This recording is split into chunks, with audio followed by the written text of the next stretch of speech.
Hey and welcome back. In this video we are reviewing Resident Evil Revelations on Nintendo 3DS. Like with all my reviews, the graphics, sound, and gameplay will be reviewed, and then an overall score, which is non-average, will be given at the end of the review, which reflects my overall opinion of the game. From the moment Capcom released the first trailer for Resident Evil Revelations, we all knew that it would be a graphical powerhouse and a system showcase title. The 3DS may not be as powerful as the Wii in all areas, but Capcom did a fantastic job playing to its advantages with this title. Character models are excellent. Texture work on character clothing is by far the best on the system. The real-time lighting effects, while not perfect, are also impressive, especially for a 3DS title. The game runs at a rock-solid 30 frames per second with or without 3D, which is really good considering the visuals Capcom is pushing with this title. The graphics for Revelations aren't perfect though. As shown in my Revelations vs Golden Abyss graphics comparison I did last year, the real-time lighting is situational and doesn't really work all the time. Environments are smaller than Resident Evil 4. Animations are stiff, and enemies don't have locational bullet reactions like they did in the other games in the series. However, these issues really don't detract from the fact that Revelations is the best looking 3DS game out right now.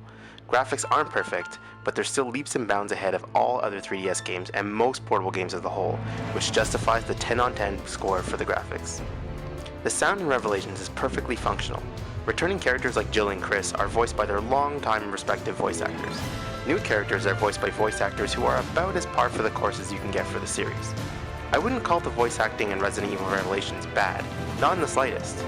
However, there's just something a little off in the effort and delivery of the entire cast. At times, you really feel like they're just standing in a booth reading lines for their characters, which is a little disappointing. Gun sounds, monster sounds, and overall sound effects are functional as well. Not bad, but not great. Automatic weapons kinda sound like popcorn when they're being fired, and are missing the oomph that gun sounds should have, especially when we are on portables and we don't have rumble. Explosions do sound nice though. The music is rather good. It really adds to the tension of the moment and is always appropriate to what's happening in the game. Overall, the sound didn't disappoint me, but it didn't impress me either. More enthusiastic voice acting and better sound effects for guns would have pushed this to a good or great score. However, as it stands, the sound for Revelations gets a 6.5 on 10. I view Resident Evil Revelations as a return to form in many ways for the series. Its pacing feels much more akin to past Resident Evil games, while it maintains the superior controls of newer ones. Shooting feels responsive and great, especially with the Circle Pad Pro attachment. And while the Circle Pad Pro attachment does enhance the controls of the game, I still managed to beat the entire story mode without ever feeling the need to have a second stick. The pacing is a solid balance of survival horror and action.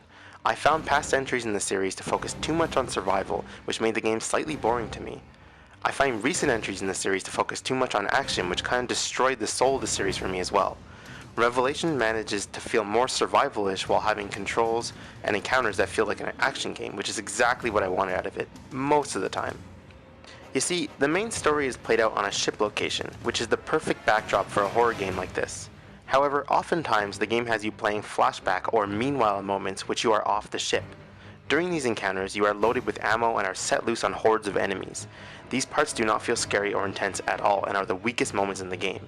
Fortunately, they only represent roughly 20% of the game. Revelations features very good weapon variety and nice customization options for those weapons. Making decisions on which weapons to apply boosts to really help engross me in my progress in the main campaign. I won't go into detail about the story of Revelations in this review, as to avoid spoilers for those of you who haven't played it yet. However, I will say that, for better or worse, the story is also par for the course with the series. Personally, I found the story rather stupid and throwaway, but I don't play Resident Evil games for their canon, and I don't expect many of you do either. Revelations features an online cooperative mode called Raid Mode. This mode is much more akin to the off-the-ship action moments of the story, but are much more fun since you can play them with someone else online. Collecting weapons and equipment is essential to advancing in some of the harder missions, so there will be many hours of fun to be had in this mode. Overall, the gameplay of Resident Evil Revelations is great. Aside from a few stumbles, it strikes the perfect balance of the soul of the series and what has made the series popular in recent years, and I really hope that Capcom takes what they've learned here and moves forward. The gameplay for Resident Evil Revelations gets an 8.5 out of 10.